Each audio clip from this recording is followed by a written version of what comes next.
So, hi everybody. I believe that we are live. At least I hope so. Otherwise, we're talking to ourselves. Hey Daniel, how are you doing? Hey, hey, Pascal, doing pretty well. How about you, man? Yeah, I'm good. So, Threat Researchers Live, episode 8. Um, we had, Already at 8 episodes. yeah, yeah. Well, we're not as far as security now. Who is like what, more than almost 1,000? They are, Yeah, but they are much older than we are. We are still very young, aren't we? we can only hope to go 1,000 episodes. Yeah, here's looking forward to the 1000th episode.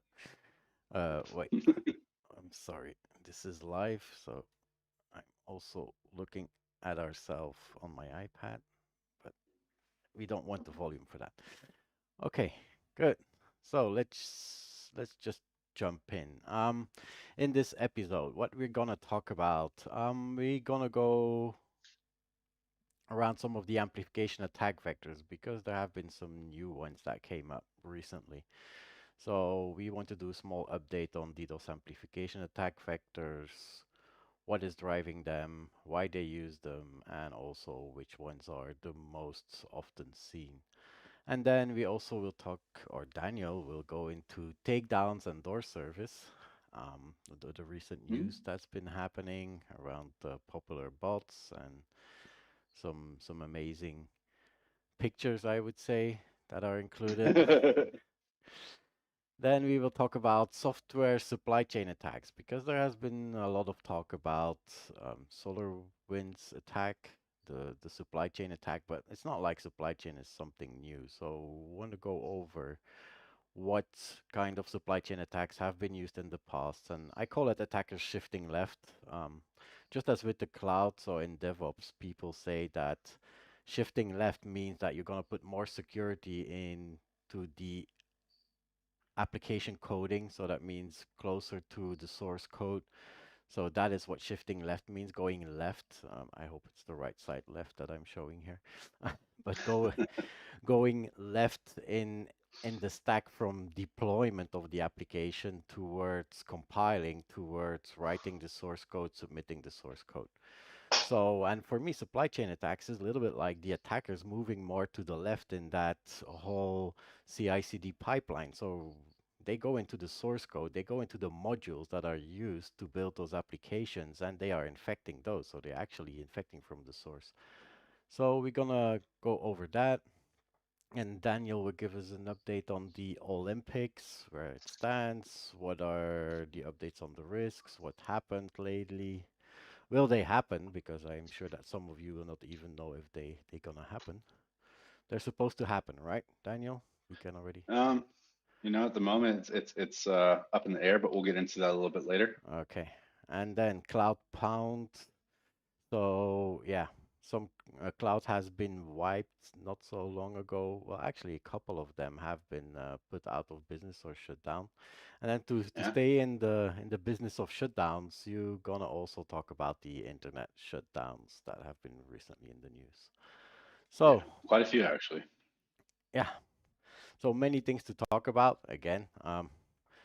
Yeah, in the beginning, like beginning of the month, I was thinking, what are we gonna talk about in the threat researcher's life? It's always like that scary thing, like, will we have enough content? But last night I was going through the content, I was saying, yeah, we have too much content. So you also know Yeah, that.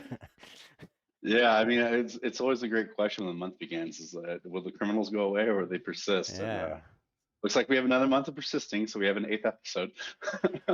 Well, it has been a very active month, but a really strange month, like lots of isolated things and activities that are not that big a concern to us.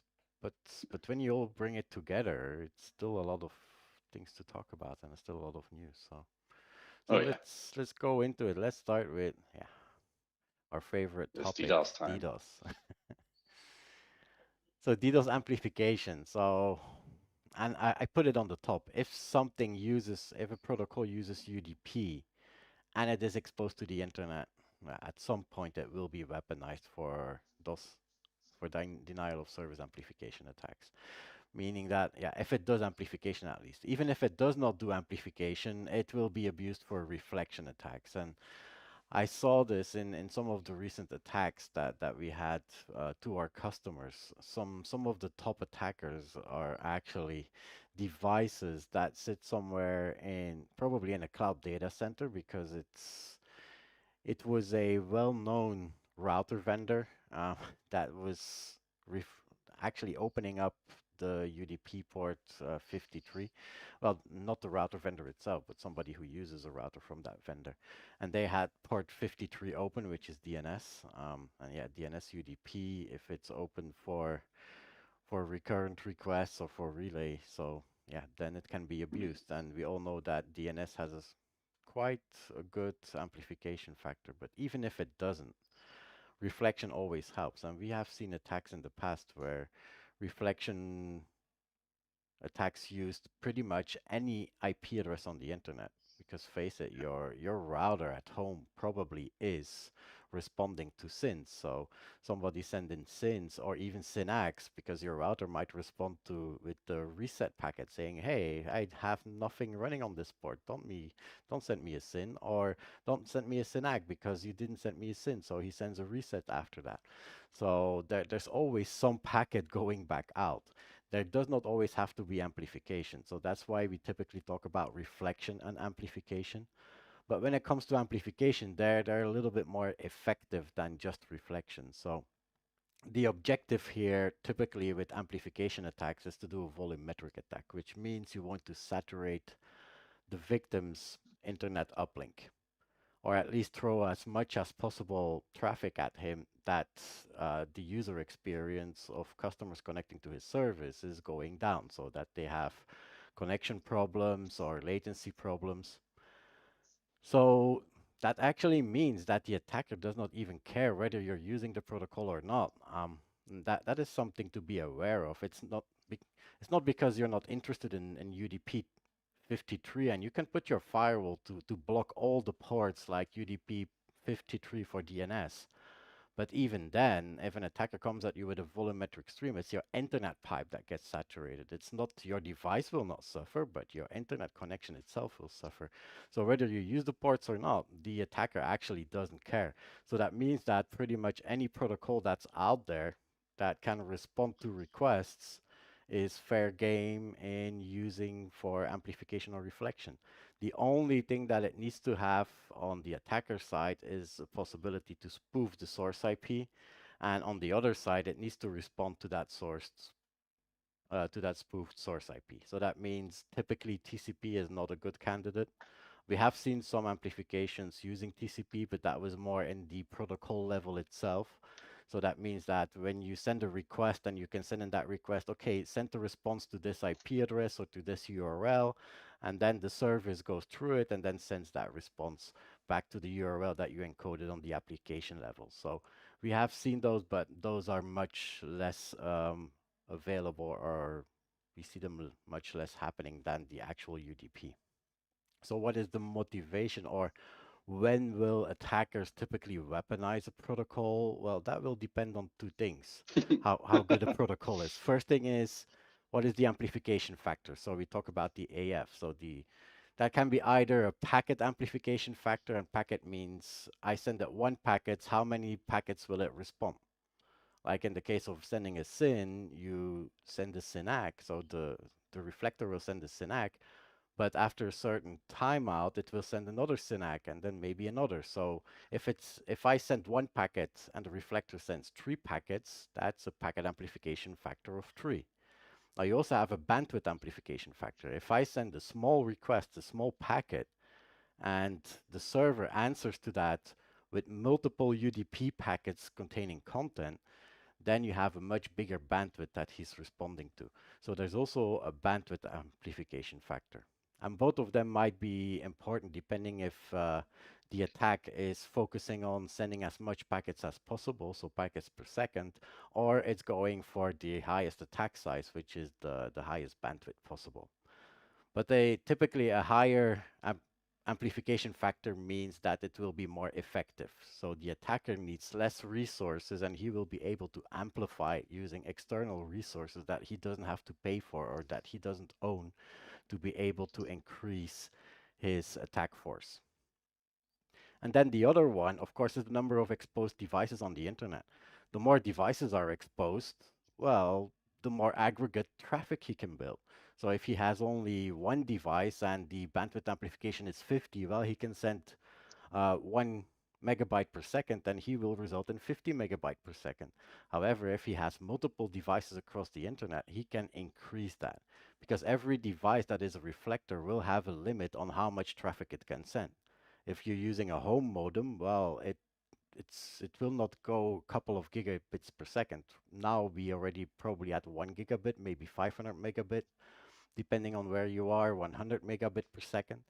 But if you go to the cloud, of course, those virtual router appliances are the worst because typically they have a lot of bandwidth out there. So but if bandwidth is limited, the more devices you have, the more aggregate bandwidth you can create.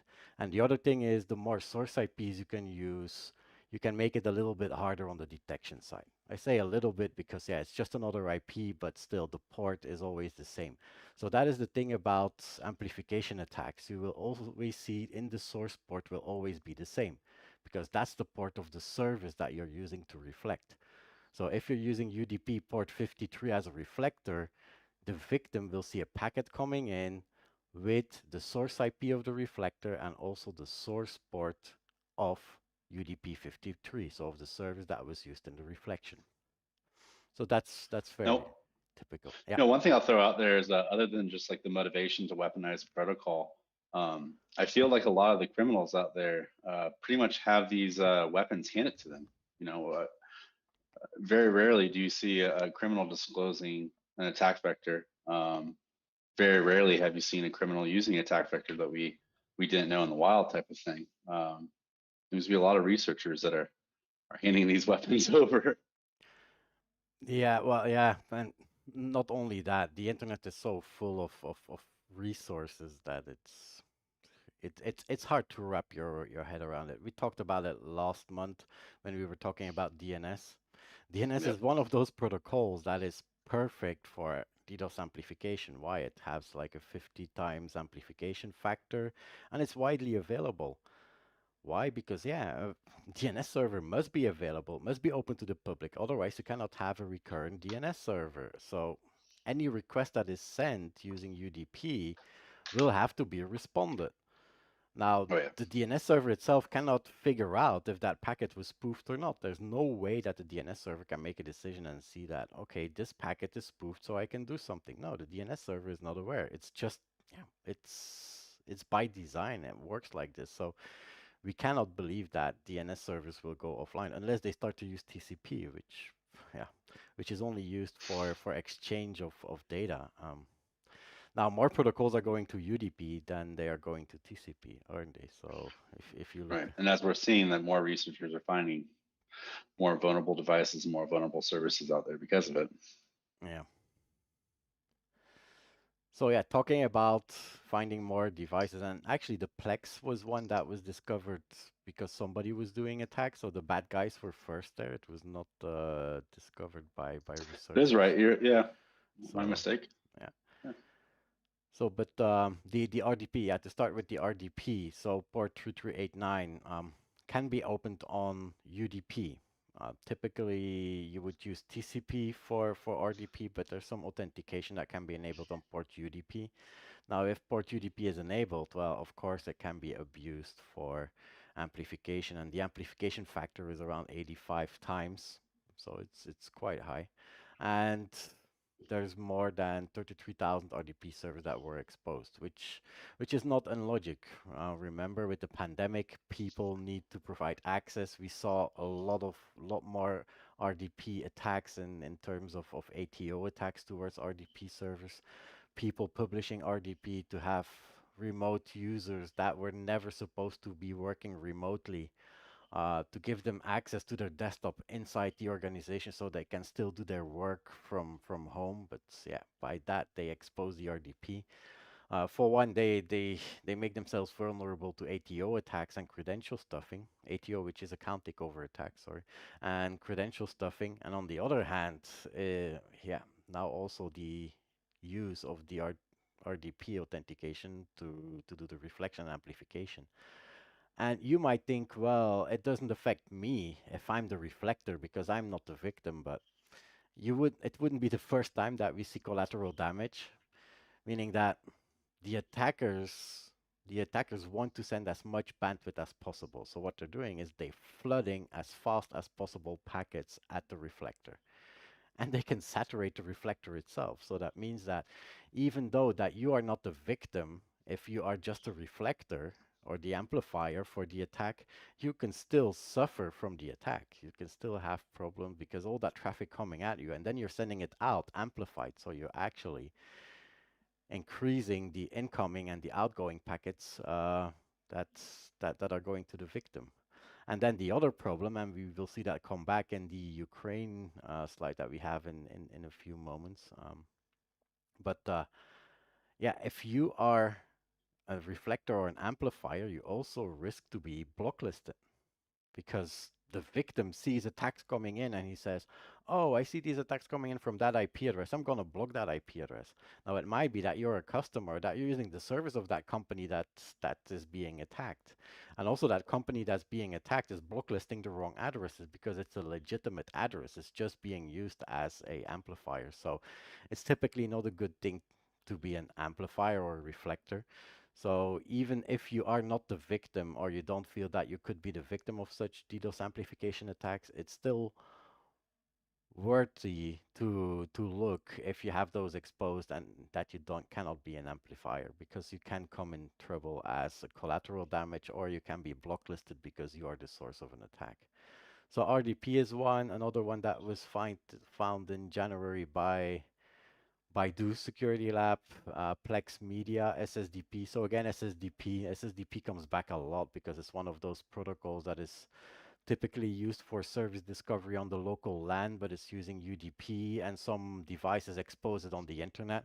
Now, this is a special version of service discovery protocol, which is used by Plex Media Server. They call it PM SSDP. And apparently, they had ports exposed on the internet, which, according to Plex, was not necessary. Plex can open a port on the internet, and it can use UPnP to actually force your modem or reconfigure your modem on the fly to open the port. Remember, UPnP, one of those other protocols that always comes back with IoT botnets and DDoS attacks, because it's so easy to open a port from inside the firewall towards the outside world. So Plex is opening ports, but they're opening it for streaming video, not the service discovery apparently. But they have posted a fix. So the Plex team saw this post, this information, because one of the reporters, I think it was Dan Gooden, that actually wrote about it from Ars Technica, and he reached out to Plex, and they said they weren't aware yet of that problem. So they said that they were going to fix it, and the fix is actually pretty easy. It's just limiting the local subnet alone to be able to send a packet and respond to the packet of the local subnet. If it doesn't come from a local subnet, don't respond to a discovery packet. That's it. So, and then another one, more recent or very recent, is Powerhouse VPN. So, a VPN service that had in all their servers, there was a certain port that was open, and that was discovered by security researchers going by the name of Phenomite. I hope I I got it right by saying Phenomite. Um, but he discovered that this port can also do amplification of about 40, and even with mixed traffic, he saw higher amplification levels. So it's not a fixed amplification factor, but depending on what traffic you send at it, it can go up to 300 times as high. Now, it's specific for Powerhouse VPN, but that also means that if you want to find all the servers for Powerhouse, you just go to the AS numbers of Powerhouse and you just list all the IP addresses there. You just start sending traffic to that, to the port 20811 UDP, and you will have an amplification attack for yourself. So, and according to scan by Phenomite, so in mid-February, there were about 1,520 servers exposed with that UDP port on the internet. Now, it's not the biggest number, but every little bit counts, you know. Attackers are Yeah. fairly agile and fast to jump onto that new information. So whenever that information is out, you will see people jumping on it and abusing it. The more vectors they can use, And the faster they are, that means that they have the exclusive use of that vector because there's not one attacker, but there's many attackers out there, and they're all fighting for the same resources. So I said that we were going to talk about the most common amplification vectors. So DNS, yeah. So depending on which request you're sending, can go up to 160 times amplification.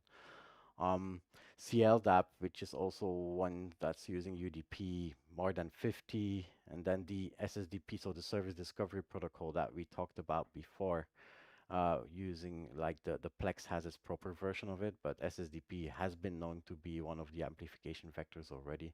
SNMP, of course, as well.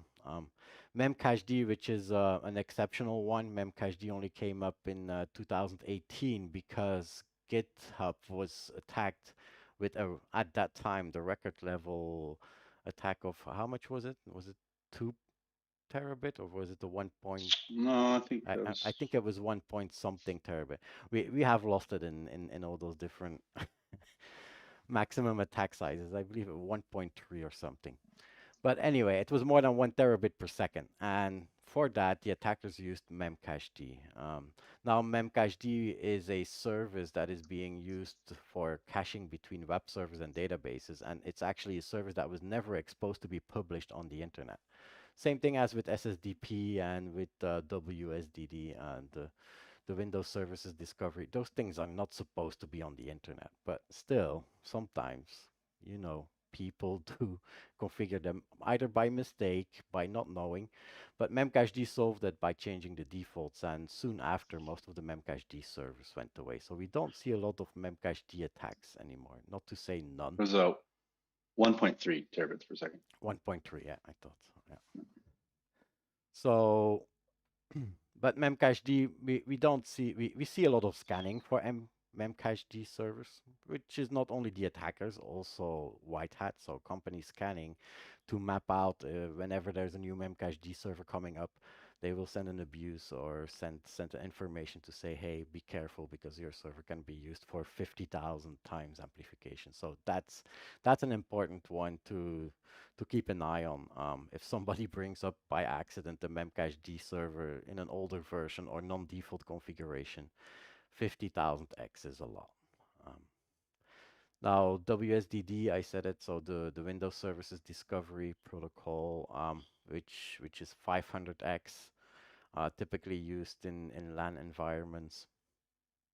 Citrix also is rather new from December 2020, so they also had a protocol that used UDP. It's fixed by now, but Citrix gateways could be abused, but amplification was 5x, so it's not that high. Jenkins at some point, so that's one of those services that's using TCP, if I'm not mistaken. I think it was TCP that was being used, and in the protocol service itself, you could get like 100 times amplification.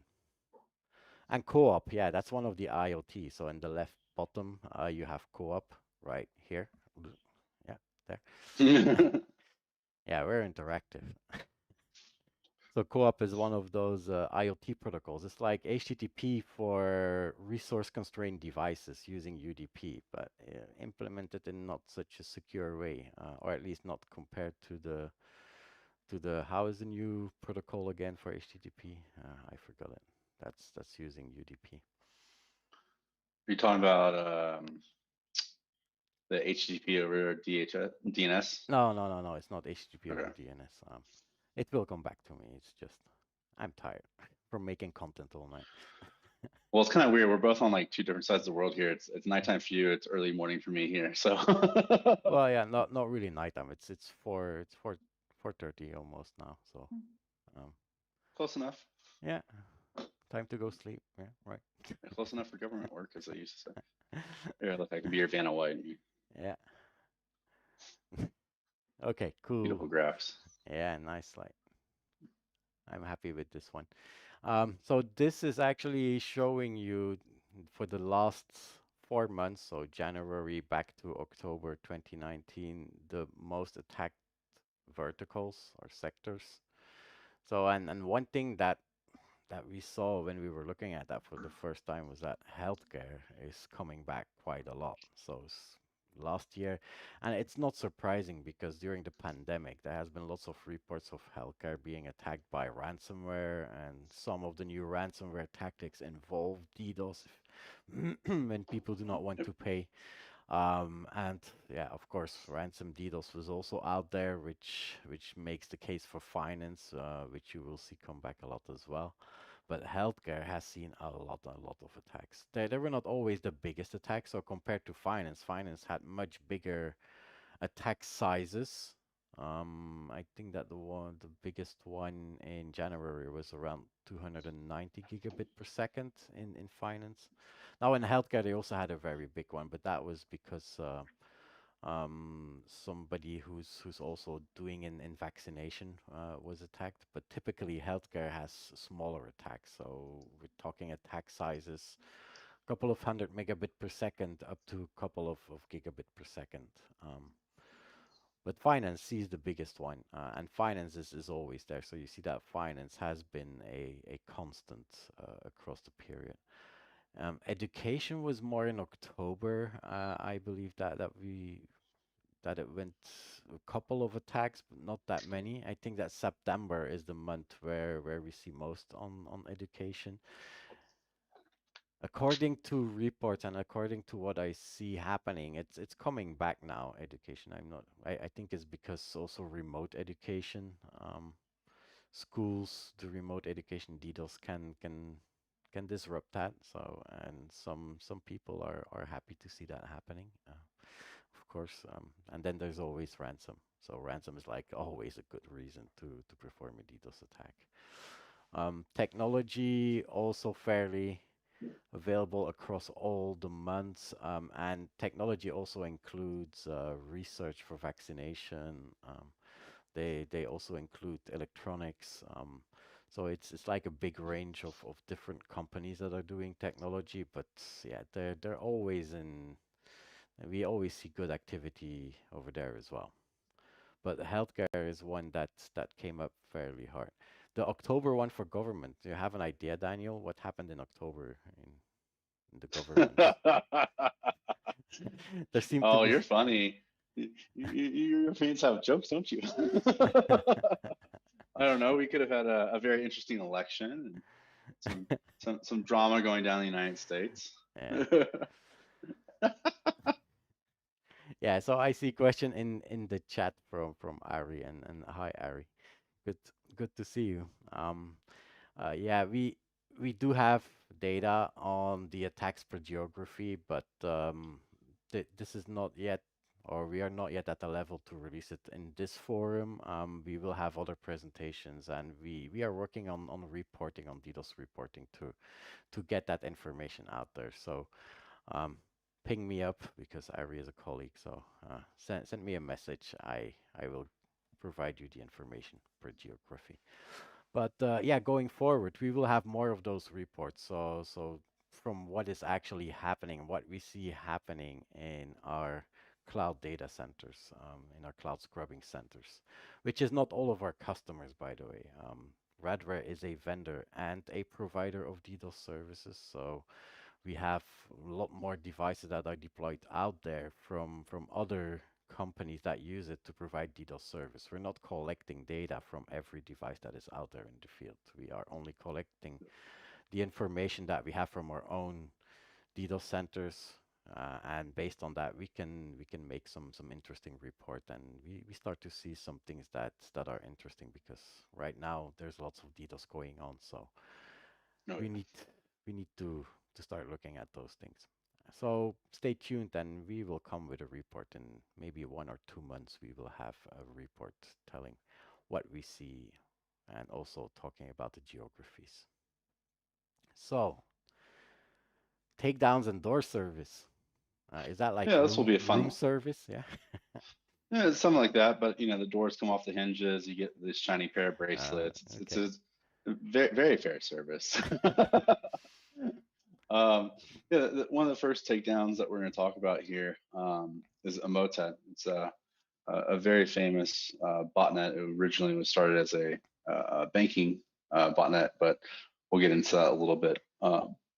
So what had happened is over the last few months, there's multiple agencies that were involved in monitoring and gathering information about Emotet and the Emotet structure, and they eventually launched a campaign against it. In the next slide, you can actually see the battle station that these hackers were using.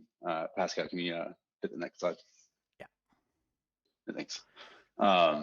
Which I find is fairly interesting. You know, we all love our Oh, battle stations and that's a everything. battle station. I thought it was the trash. That, No, that's why I didn't understand why you said, "Hey, can you hit the next slide?" So where's that battle station? yeah, yeah. Okay. It was definitely something. The videos on YouTube of the actual raid and going into their place, and I think a lot of us in the community were kind of shocked to see the quality of life that they're living for someone that was running these ransomware campaigns and making tons of money. But like I said, Emotet was first discovered in 2014. It was mainly a banking Trojan. So what this means is that this Trojan would hit Windows machines and it would search for certain financial information, trying to gather credentials and other means to steal financial finances from you. Eventually, it delivered. Well, it is delivered via mouse spam, and mouse spam is emails that contain lures. So, some of these lures that Emotet would be using are things such as like COVID-19 research and information. You get an email, you don't know who it's from, and it's talking about that you might be in line for the COVID vaccination. This is what we call lure, social engineering attack that would entice the user into clicking on the link. And so from there, they download a malicious document. They usually have macros enabled. And once they open up that document, boom, they would be hit with Emotet. Well, Emotet was originally looking for banking information. But what happened is in 2016, 2017, it had transitioned to more of a loader. So while it was still dropping its original Emotet payload, they began including other modules and other people's payloads as well. Like the Raikou gang and other people were using Emotet to distribute their own payloads while Emotet was renting out their service. And you know that's kind of brings me to the next point is the evolution of this botnet itself into a malware as a service platform. Like I said, it was originally just their little botnet for banking Trojan, but it evolved into becoming these three different botnets: Epoch 1, 2, and 3, that Emotet sat on top of, and delivering multiple modules and other payloads for other criminal gangs. It was very profitable for them. Not only were they being paid from other groups to do this, but they're also gaining money from the ransomware campaigns. Fortunately, Europol and 8 other national authorities were able to actually take down Emotet last month. And that's why I make the comment about this is the battle station from the actual operators behind Emotet. So if you want to know what the daily life of what these guys look like, it's this, and it's very disparaging. I mean, it's very sad to see that. I mean, you'd think that they would have more things around them, and something we'll get into Egregor too. But in general, they had shifted to a malware as a service platform. They were becoming a bigger and bigger threat, and eventually law enforcement around the world decided to actually do something about it. Now, the interesting thing is this is not the only action to have happened. As Pascal had mentioned back in October, we were having some heated issues inside the United States around election, possible interference, and U.S. Cyber Command, along with Microsoft and a couple other corporations, worked together to disrupt TrickBot, which is another banking Trojan that evolved into a malware as a service platform. Unfortunately, they weren't able to completely decapitate and take down TrickBot, but a few months later, they were at least able to take down Emotet. Now, the issue is that the people that work with Emotet have shifted. Of course, you're not going to walk away from this much profit. So the operators are now working with other malware as a service providers. So you're seeing people starting to use Bazaar Loader and these other loaders as well. So that's kind of like the interesting point here is that once you take down a botnet, you have to take everybody with it. You have to take the affiliates, you have to take the operators and the designers of the malware itself, or else it's just going to shift. I mean, you're going to have a temporary outage, but as I said, there's way too much money on the table. These people are way incentivized to continue running these operations. So you really kind of have to make sure you take everybody out. Now, the funny thing about this whole situation is it was a few days later, was it a few days later, Pascal, that the Dutch police got on was it raid forum and XSS, and they Yeah, left this little love note to yeah. operators. I don't remember exactly when it was, and we didn't capture the date. I see. It says yesterday, but it Yeah. wasn't yesterday. It was, and it was actually in Dutch also, no? Was the original one in Dutch, or did they had two posts You, maybe? I didn't catch the Dutch post, but I will say I find it absolutely hilarious to see law enforcement trolling criminal operators now with posts like Yeah. this on their own criminal forums. It's one thing to knock someone's door down; it's another thing to come into their backyard and claim it as theirs. So I mean, that's kind of why I say the door service thing. It's kind of funny. There's a little bit of humor. There's a little bit of a Uh, clapback going on at the moment. So uh, looking for a botnet, that think again. Yeah. yeah, exactly. And just to give another example, was it on the 17th of February this month? Egregor suffered a serious incursion with their doors. Is it the next slide? So it, yeah. Yeah. Yeah. Or you can go actually to the next one after that. So yeah, Yeah. That. SBU and the French police worked together to disrupt this group called Egregor. So Egregor became one of the most advanced and more popular ransomware groups since Maze's. I wouldn't say they were shut down; they just kind of folded and moved on. Um, but Egregor launched in September 2020, so not even that long ago.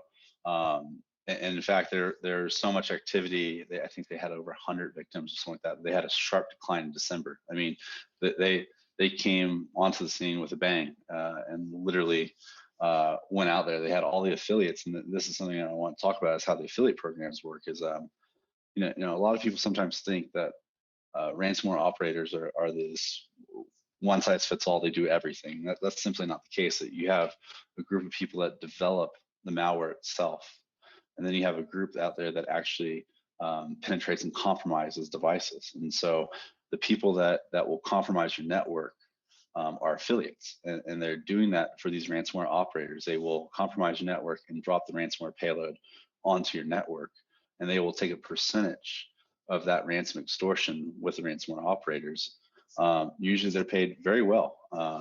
Ransomware operators really don't have to do much after they have coded the payload. They just have to hire affiliates in large groups. I mean, we're talking about dozens and dozens of people using all different types of services. And at one point in time, they were using things like Emotet and TrickBot to deliver TrickBot and Emotet, and they all work together to create this cohesive environment of profit for themselves. And it's very interesting how it works. And specifically with Egregor, they had a partnership with QBot. And so the QBot affiliates would come in and they would work with this group delivering these payloads and making tons of money. And simply, just in a few months, they went for high score and they got it. One of the interesting things, though, about the Egregor campaign is their use to distribute their payloads via Cobalt Strike. I'm not going to go into too much detail about this, but in general, Egregor has a little bit of a different path of being distributed. So generally, a system is going to be compromised by like a remote RDP exploit or a phishing attack, a mouse spam. The user will click on something, compromise their system, and the affiliates will deliver a Cobalt Strike beacon, and this is going to be used to actually deliver the actual malware payload, the ransomware payload, once that beacon signals. It is a giant growing problem in our community, and it's something that we need to address going forward. But looks like a law enforcement definitely stepped up for us because, like I said, on the 17th they did a raid, and here you go. You have a nice little picture of Ukrainian special forces going into the gentleman's facility. There was actually two people arrested. One that was arrested in France, one was arrested in Ukraine. If you go look at the photos, it's actually kind of interesting to see the difference of quality of life between the operators that live in Ukraine and operators that live in France. Very, very different lifestyles, but it was only the affiliates once again. So the operators, the people that wrote the payload, are still out there running around. So, and I think there's a little something interesting that happened the day after this. So on the 17th, February 17th, there was a coordinated effort by French and Ukrainian police to arrest these affiliates. But Pascal, what happened the next day? That we're not to get into attribution or anything, but No. it was, for me, it's interesting because they run one way of saying something. Yeah. they I get the Russian attribution. Trust me, I don't want to get into attribution. I'm not trying to attribute, but I'm just saying, like, if you go knocking down doors of some criminals and you get DDoS the next day, you know, is it payback or is it Russian nation state attacks? yeah. Well, yeah, they apparently based their attribution on the fact that most of the sources of the attacks were from Russia, which is not uncommon. As I said, remember that device that I was talking about, the virtual Yeah, router that's sitting in a cloud that is from a specific vendor that had some ports open. Well, the one yep. that I was talking about was sitting in Russia.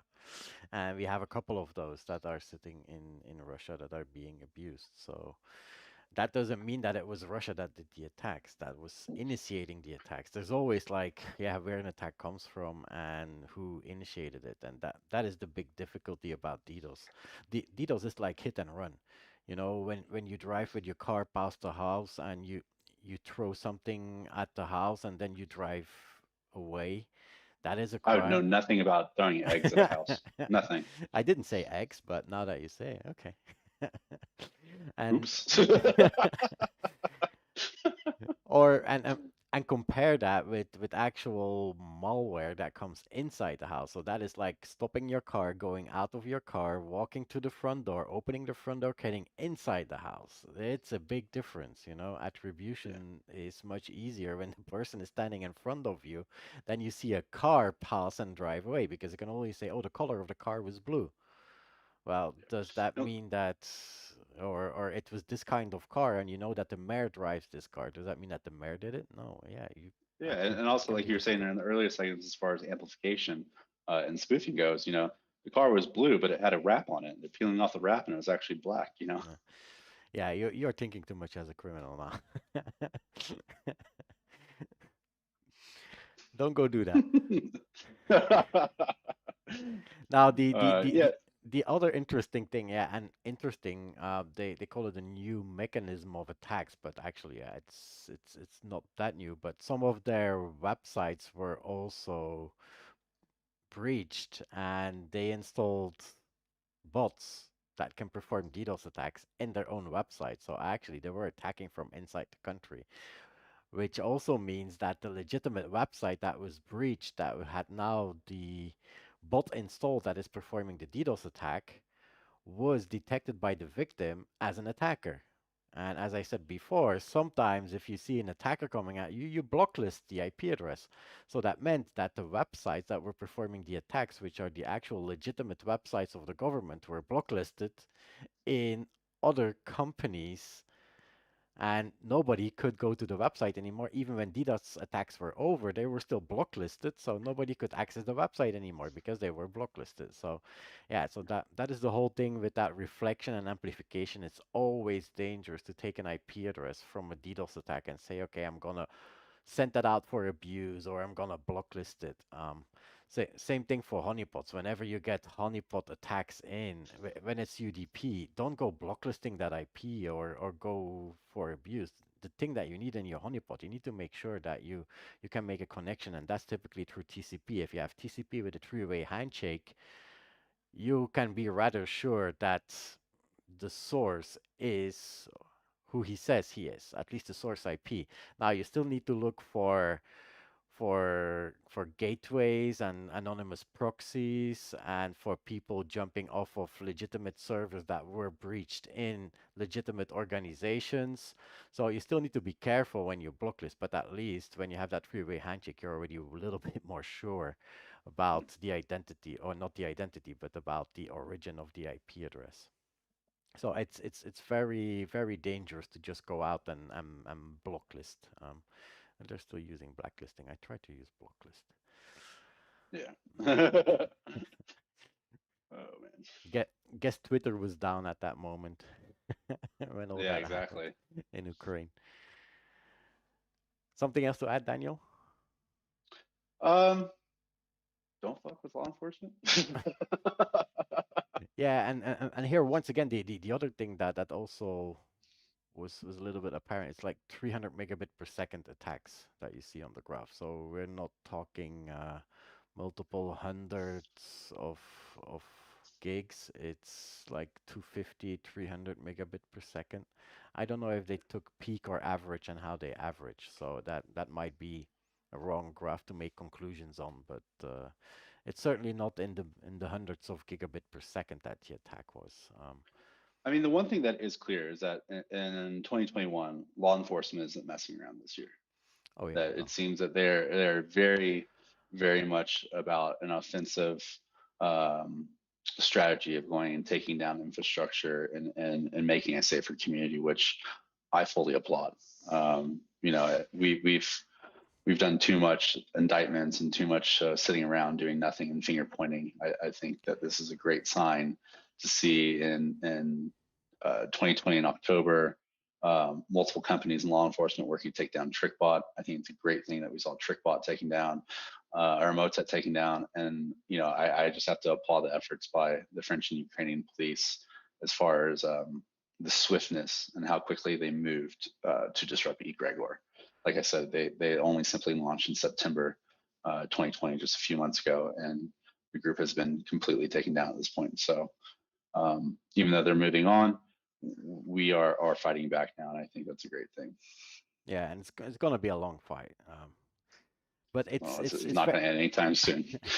but They are it's way too incentivized. I mean, yeah, that's what I wrote about my last blog. They're making too much money.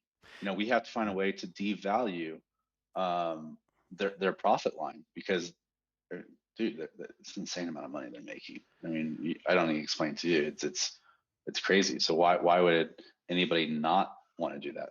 In fact, there's just as many criminals wanting to get into that environment as there's legitimate researchers wanting to get into ours. So, yeah. And as long as there's Russian hackers that show off their Lamborghinis and Ferraris in front of the Kremlin on Twitter, it's not gonna help. You know? man, can I just have a Lamborghini? I can flex in front of the Uh, Capitol. We can get yeah, the police coming around. yeah. Look cool. The thing is, Radware colors. yeah. The thing is, Russia doesn't care if Russia isn't the target, right? So if you're a hacker and you're attacking from inside Russia, outside of Russia, you're all fine. But once you touch Russia, then you better not do that. That's a mistake. But To be fair, I think that golden rule might apply to every country. I'm not suggesting anybody go out and do it, but you know, I think theoretically, well, if a yeah, U.S. yeah, citizen hmm started attacking Russia and they just did not touch any U.S. infrastructure, yeah. That I don't know if they would be touched. that is the whole problem with law enforcement as well. There's no borders on the internet. It's Yeah. so easy to attack from different countries, and it's yeah, the law has difficulties, and because you need to ask for extradition, and then yeah, it's politics and And not to dive down another rabbit yeah, hole I here, think but so. Yeah. also wait. But I have to throw this out there. You know, and all of us sharing intel. I mean, that's something a lot of people argue about is that we share a lot of intel in the community, and because of this, criminal only has to go to a website and simply figure out the tactics, techniques, and procedures used by another group and duplicate that, and throws off of attribution completely. So Yeah. like it's something that we really kind of have to sit down and think about. But it's nice knowing that we're one step forward. We're taking down infrastructure. So this is a great thing. Yeah. Yeah, the thing is we cannot make a secret group of researchers that are sharing between that group the actual tactics and procedures so you can make security better. But yeah, at the same time, if somebody outside of that security group sees that information, well, they can abuse it for making their attacks better. So yeah, it's a knife that cuts both ways. There's positive, there's negative arguments. So Well, I think there's a lot of alliances and groups out there right now yeah, that are trying to figure out the right solution as far as private sharing yeah, and problem solving. I'll yeah. just leave it at that. For me, the golden rule has always been for somebody who's looking at their security strategy is to take out the economy to take the economy out of the attack. That means that if you are protecting a specific resource that is worth a certain amount of money, if you put enough barriers that the attacker has to go through all those barriers and has too much pain to go through it that it becomes too expensive, he will not go after it. It's only when there's a lot of money, yeah, then he has a good incentive to go after it. So it's trying to find that balance, because yeah, Yeah, 100% security, we all know it does not exist. It's just impossible.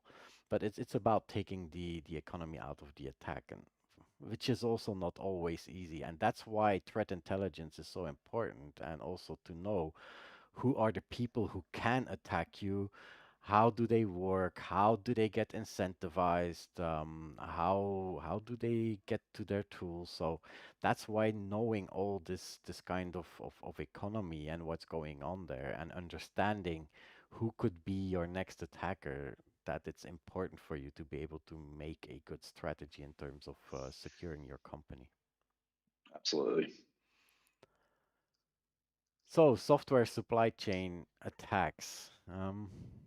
So we all know the big one that has been in the news, and I'm not gonna rehash it, and not gonna go back again through how Solar Winds was hacked, and how the backdoor came into their software update package that was then distributed to customers, and then certain customers had the second phase download, and some of them had serious breaches, and data that was exfiltrated.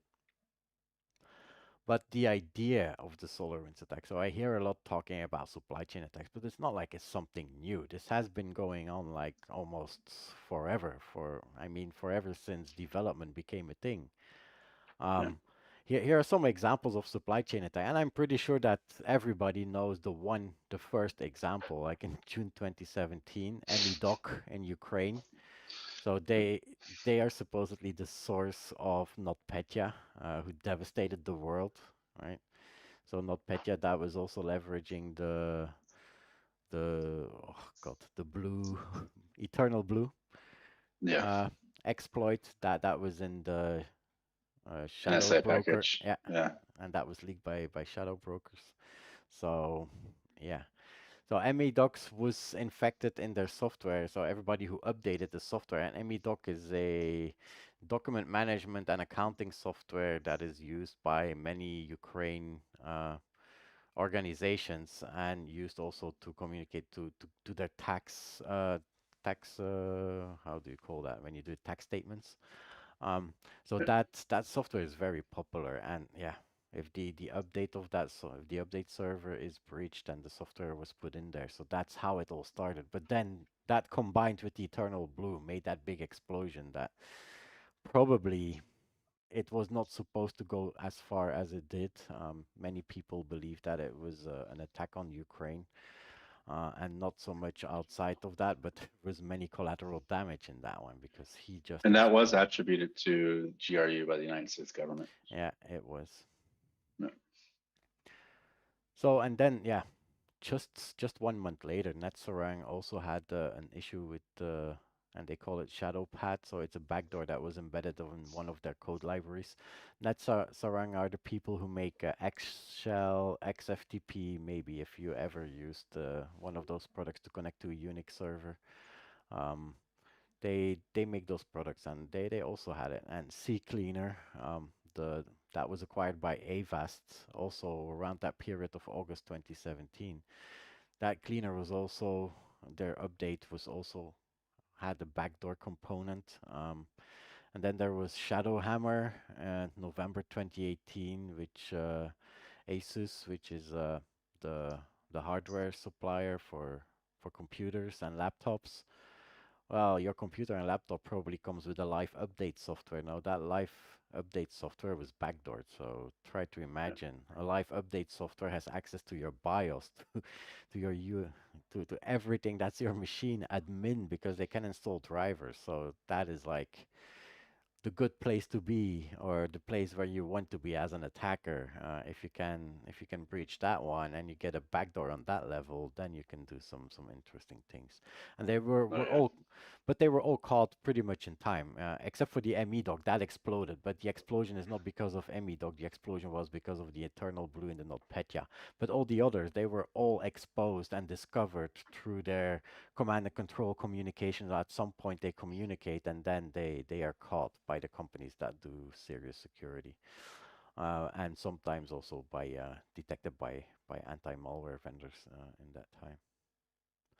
But that's not the only way that you can get malware in. And actually, this is, yeah, this is actually very recent. Um, who was it again? Who was attacking the researchers, security researchers? Iran. Uh, yeah, it was Iran, I believe that Yeah. they. So Yeah.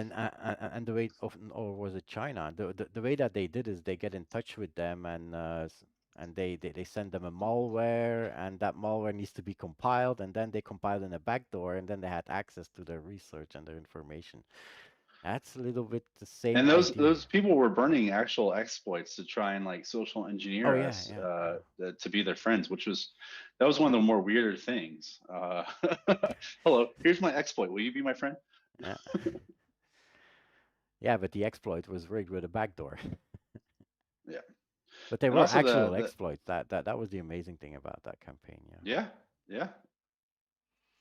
So, but to jump back to the supply chain, so the open source collaborative project and communities, and they it happens a lot there because yeah, you don't always have control of what you're using, and the popularity of Python and JavaScript in the form of Node.js, the compiled JavaScript that you use on the backend, those are all based on the fact that they have a very rich community with lots of packages. If you want to do something in Python, you can do it so fast, so easy. There's always a package for it.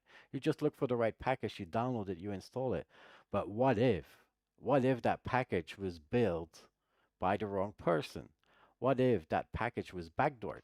Or it contains exfiltration of SSH credentials. We saw packages that were used in DevOps environment that were used by tools like Ansible, for example, to do an infrastructure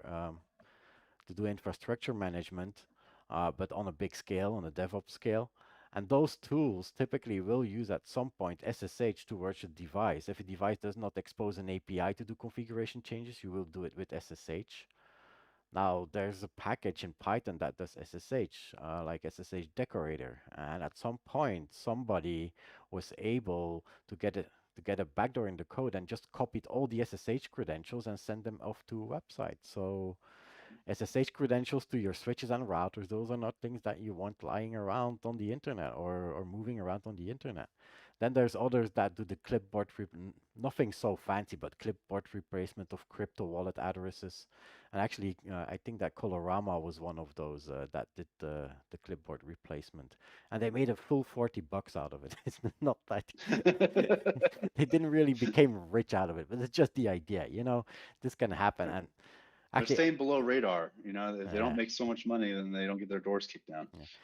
yeah. The typical way that they do it is, yeah, they can use deprecated packages or they social engineer their way in with the module author to have like a upstream fix when they see something. Oh, I think that this is broken, so can you accept my pushed code into the main code? And yeah, if that developer or that author of the module accepts it without looking too deep into the code, they can include malicious commands into that code or a backdoor because yeah, they of course they're not obvious. They will be included through another import of another library and so on.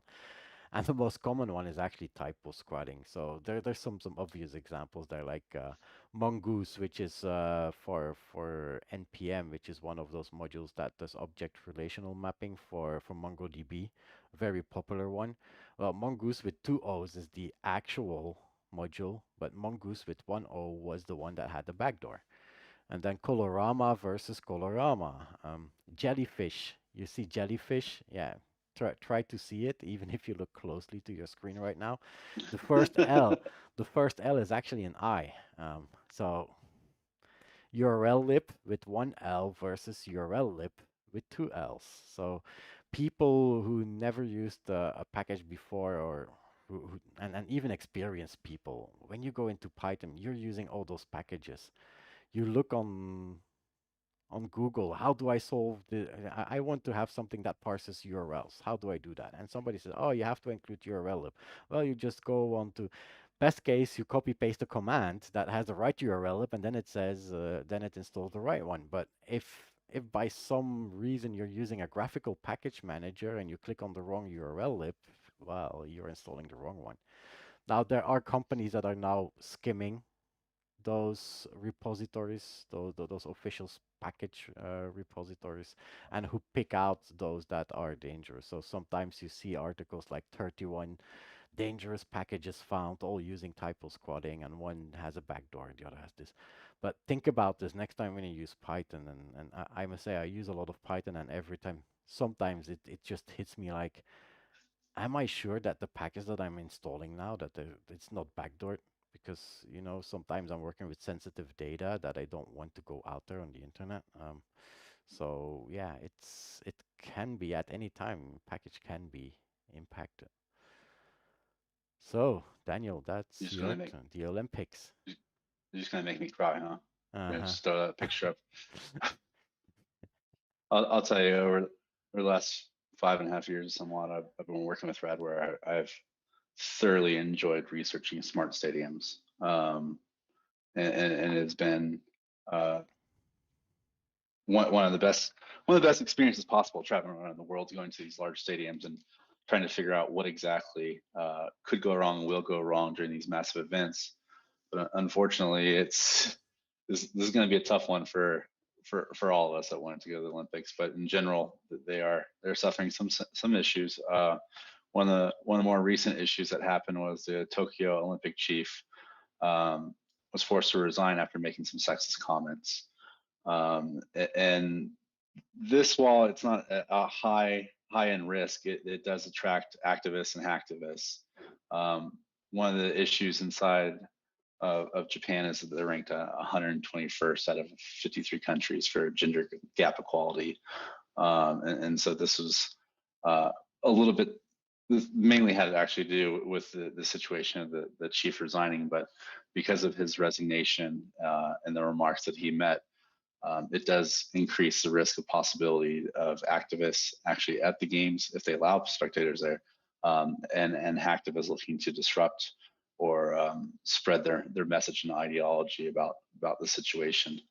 But as I said, the Tokyo chief did resign. He was replaced, and they're putting their good foot forward there. But it does present a little bit of a risk from hacktivists, in my opinion. The other issue around the Olympics is the evolving threat. So I think we've talked about this before. The United States and a couple other countries had attributed the attacks in 2018. I was actually present in Pyeongchang for the opening ceremonies, in which the GRU officers had launched an attack disguised as a black flag to look like Chinese and North Korean hackers. But they disrupted the opening ceremonies of the Olympics. Basically, you couldn't get into the stadium if you had an e-ticket. A lot of the networks were going down, the media centers were going down. Just giant chaos. I mean, no real damage, but more or less an impact and degradation of servers that prevented people from actually getting into the stadiums in the event. Um, Massive impact, though. I mean, the thing about the Olympics is it's a big show display for any country that hosts it. You know, it's a very honorable moment, and it's their best foot forward type of situation. It's unfortunate to see now that cyber offenses are something that are used to disrupt these games, such as the Super Bowl, the Olympics, or FIFA World Cup, whatever it may be. Whenever you have a large group of people inside of a stadium, there's a larger chance for disruption. If you were to disrupt the internet, you disrupt services that they're relying on, it would greatly impact whatever games it was. Bigger issue is that recently the United Kingdom and a couple other agencies as well have attributed ongoing cyber reconnaissance against the Tokyo Olympics. They point this to Russia. They blame the GRU once again, and they say the GRU has been targeting organizers, officials, logistics services, and sponsors of the Olympic Games. Um, the reason why this is a greater problem is because at the moment it's looking like we're not going to be able to go to the Olympics. Um, Sporting athletes will be allowed to fly in. They'll test if they're negative for COVID. They'll be allowed to enter the Olympic Village and compete. Right now, the general notion is that no foreigners are going to be allowed to come to Japan to watch the Olympics, that it will likely only be Japanese only at the stadiums, and it will be what they consider digital games. Now, none of this is confirmed yet. They're all waiting to see how COVID goes and vaccinations roll out globally. But in general, it does look like we will be seeing a digital game, which is frightening considering in 2018 the Russians wanted to disrupt the games, and at a physical level, thousands and tens of thousands of people being at the games was severe impact. I mean, it was worldly news. It was all over the place. If the Olympics is a digital games and it's all live streamed and there's degradation of the opening ceremonies like there was in a physical game, that will be even more noticed by the world. So Japan kind of has to be on their P's and Q's as far as making sure that these services are not interrupted in the event that we have a digital games, which is a very, very high risk. Um, as we've talked about, it's not that difficult to launch these DDoS attacks. It's not difficult to actually cause disruption. And if it all goes digital, there's more risk for this happening. Also looking forward to the Winter Games in Beijing 2022, there's a lot of benefit of a failed Olympics in Japan. There's a lot of posturing and positioning going on in Asia, and that if the Japanese Games fails and the Chinese Olympics fail or succeeds, it's going to validate an authoritarian system. So there's a lot of issues out there as far as will the Japanese games even happen? Will it be digital? And will there be disruption? And the question is who will be behind it? Obviously, it's GRU, but I think GRU has more of incentive because of the 2022 games to run more black flag operations pertaining to China. So these are the things that we're going to be kind of looking out for in the next few months as we get closer and closer to a decision of what will be happening in the Olympics. Scary stuff. Oh yeah, it's really sad. You know, it's got to be tough for Japan because they've had multiple canceled Olympics at this point, and Hmm. you know, you know, it's going to be tough. People have already bought tickets, hotels, and packages and everything from 2 years ago, and you know, the fact of returns and the no one showing up, and it's not a good situation. I really hope that the vaccination programs will roll out a little quicker and that we can all go to Japan in the summer and pretend like the pandemic never happened. But I think Yeah. as every day goes by, we start to realize that that's not going to happen. So. Okay, moving to another happy problem. Since we're already depressed by Daniel, let's just add a little bit on the depression cloud on it. Yeah, I Well, suppose yeah, that it's goes around it's for it's everybody. it's not all that bad, because these are examples of shady, I would say, services that were forced to shut down. But nonetheless, it also happens to real businesses. So, and that was this month, so on February 9th, so a couple of yeah, days ago.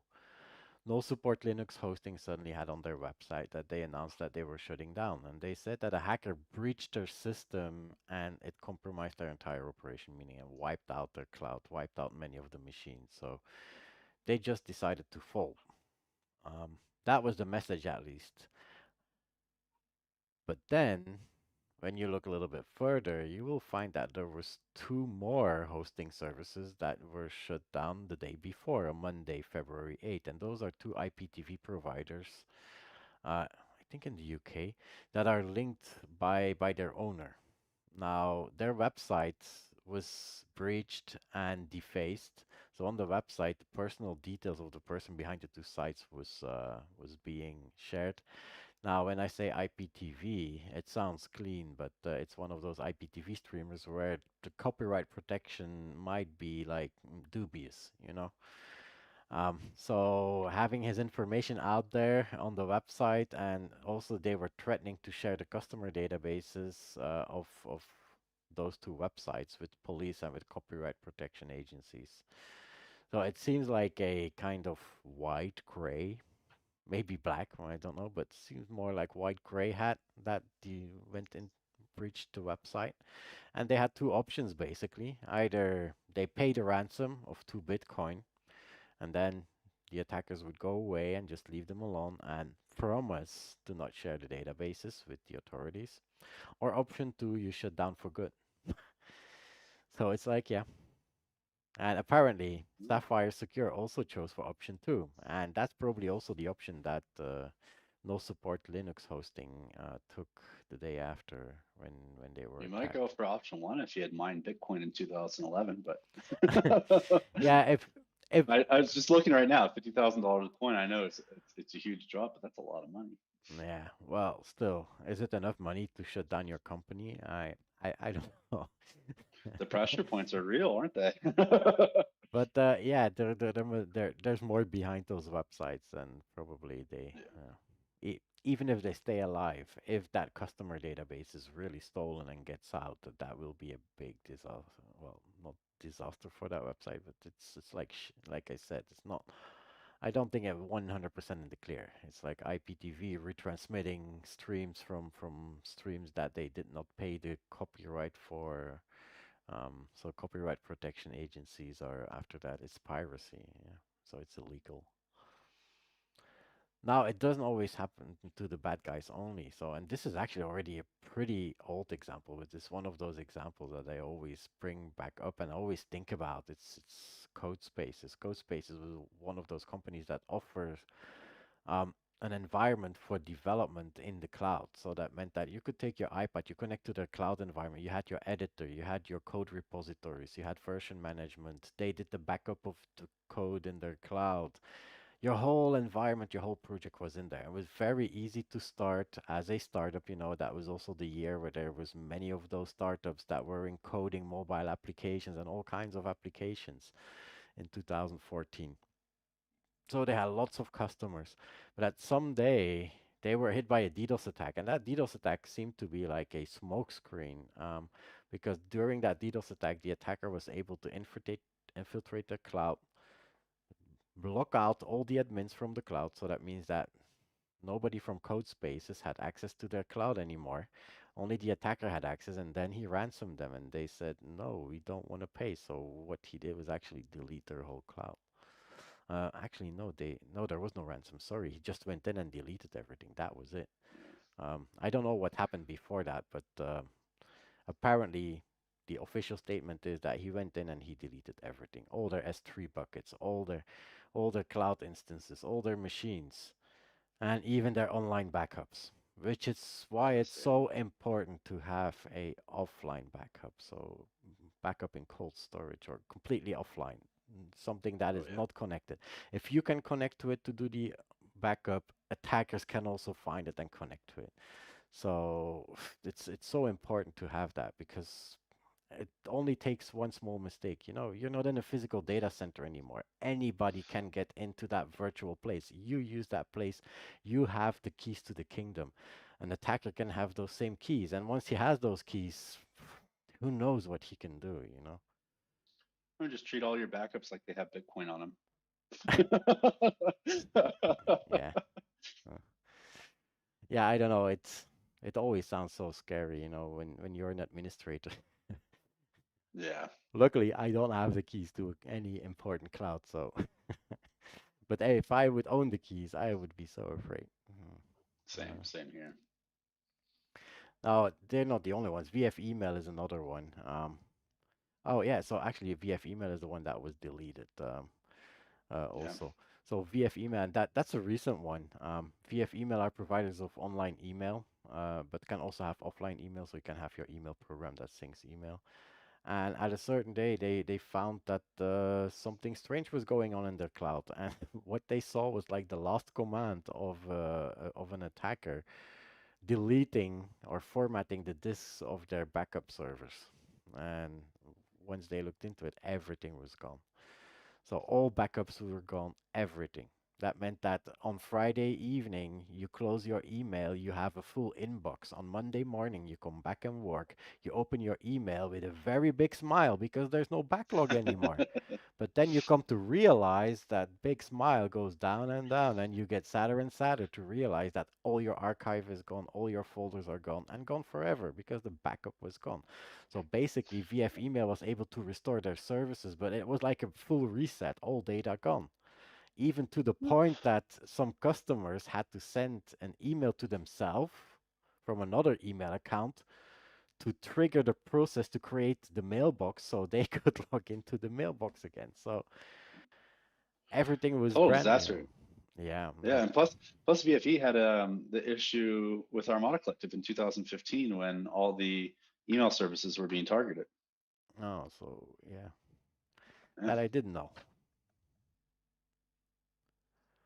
So, and then our last topic, internet Yeah, shutdowns. we're getting more depressing. Yeah, we keep all the depressing stuff for the end. Yeah, for those Yeah, this one's really who have tough. the courage to stay. Yeah.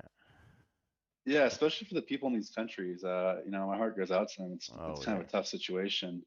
But two recent examples of internet shutdowns, both government controlled. The first one was in Uganda after the United States election. The ISPs were ordered to block all social media for 2 days before the election. Um, this was generally the idea behind this was to prevent outside interference. Everybody in the United States was talking about how the Russians and everybody could be involved in our elections and the disaster that happened on social media as far as misinformation, disinformation goes. So Uganda's authorities thought it'd be a great idea to shut down social media. Problem is when the election day came around, it was a total internet blackout. And the internet blackout lasted for what is it, about 100 hours. So it was like Thursday, the election started, and the internet didn't fully come back until Monday. And on Monday, um, it was slowly coming back. From what I understand, they weren't able to get to social media, but they were able to get to certain websites that were allowed. Shortly after that, we actually had a real coup in Myanmar, not the fake coup that we saw in the United States. And the reason why I have this GIF in here is it's very interesting. I'm very much into culture and everything like that, pop culture. Here you have this lady that was doing an aerobics exercise video when the coup actually happened. And in the background, you can see the military officials pulling up to the gate, and eventually later on in the video, you can see him driving off uh, to the palace to actually do the coup, which was unbelievable in my opinion. Like to actually sit here and watch this workout video and see the coup happening in real time behind it, it just shows you how far we are in 2021 as far as the internet goes. But a coup happened in Myanmar, and if you want more information about it, follow NetBlocks and Doug Mandatory. They've been doing a great job covering pretty much all internet outages and shutdowns by governments over the last few years. But the internet was originally restricted during the coup, so while this lady is dancing and they're driving up, they had shut down the internet to prevent people from talking about generally what was happening. I think they said about 50% of the internet was cut at this moment. And then what had happened is it moved on to rolling blackout. So at the moment, I think they're like, what, 12 days, 12 consecutive days into digital curfew. So at nighttime, they shut off the internet to prevent people from communicating with the outside world. And also they do preventative shutdowns. So if a large amount of group of people are gathering, they will shut down the internet to prevent information from being shared at the protest itself. A digital Both, curfew is so. Yeah. Sorry to interrupt you. Is that something new? A digital curfew? it's just what I'm calling it. But I mean, you see all these people tweeting about how the internet gets Uh-huh. shut down at a certain time and Yeah. comes up at a certain time. I mean, Yeah. is that not a digital curfew? I know already how hard people are pulling here on the fact that after 12 o'clock they have to stay indoors and they have a curfew and Oh yeah, I mean, or an evening clock. But I cannot imagine them doing that to the internet. I think that this country will be too small for that. It is a to be small. honest, if my country tried to do that to us, I would rage. I mean, Yeah. it's very tough watching these countries go through this, and So they actually um, do it. So they just say so after 8 o'clock everybody knows there's no internet. So all the I'll go romancing crazy. stuff, yeah, all I the mean, I can romantic I can stuff you deal do with after eight quarantine right o'clock. now. Yeah. Yeah, I mean, I can deal with quarantine right now, just like sitting here alone in my place because I have the Yeah. internet. I have my friends to talk to. I have an outlet. Exactly. Yeah.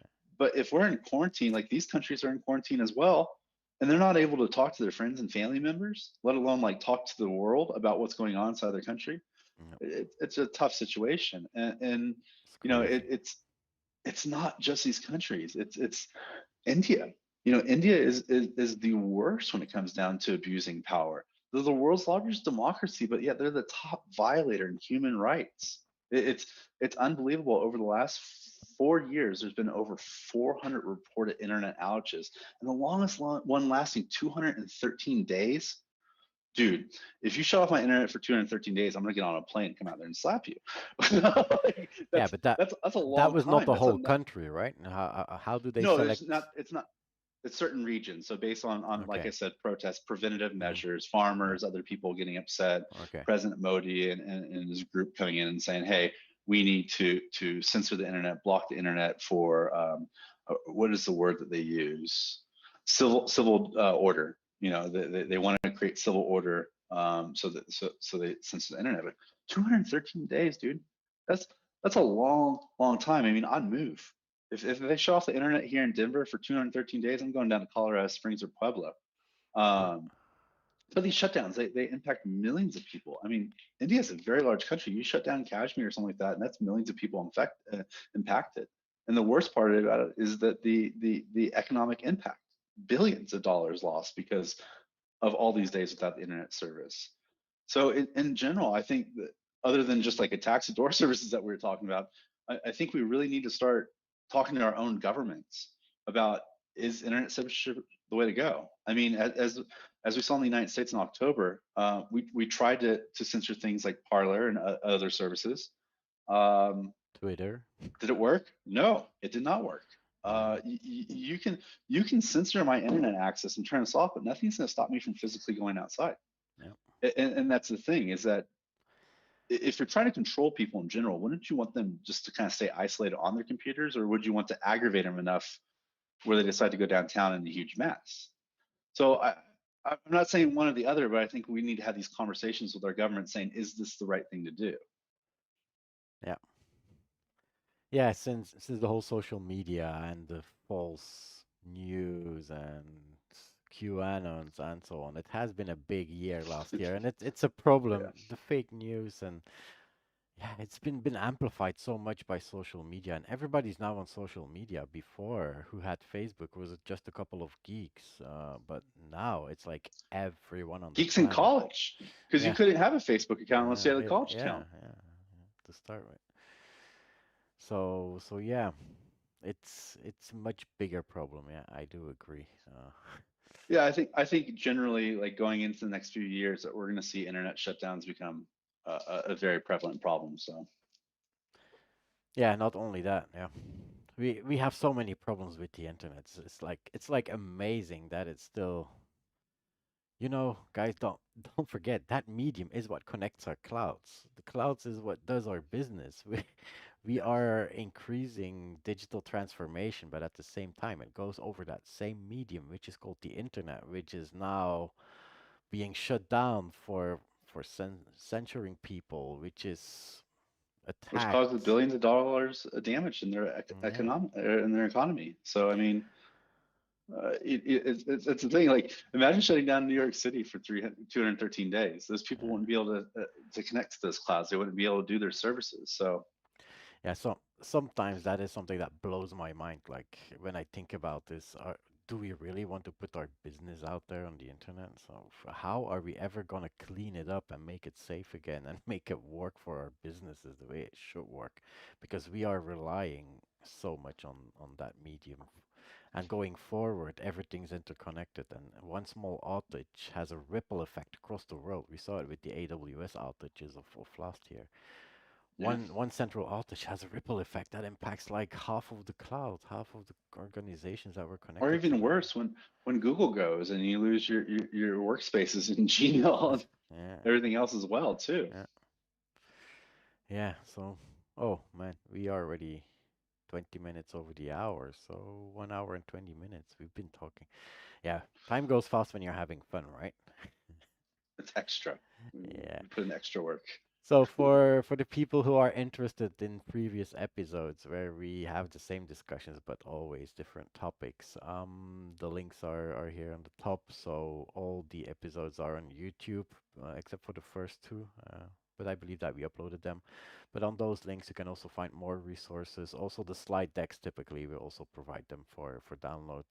I also have the links to every reference and resource. It's unreadable right here, but I will also post it on the links that are here with the previous episodes and with the resources. So you will find the presentation with all the links to everything that we talked about. So if you want to go more in detail into something, go ahead.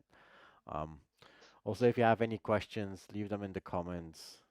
Don't forget to like us. If you like us, we're really happy because that means that we can continue doing this program and that we get more people on YouTube that see us. So would be great to have that. So Yep. without that, thank you very much, Daniel, for all the interesting stuff and the discussions. And looking forward to next month. So every last Thursday of the month. So that means in March we will be back, last Thursday of the month. So look forward to that. Thank you very much. Bye bye. Thank you. Have a good one. Bye, Daniel.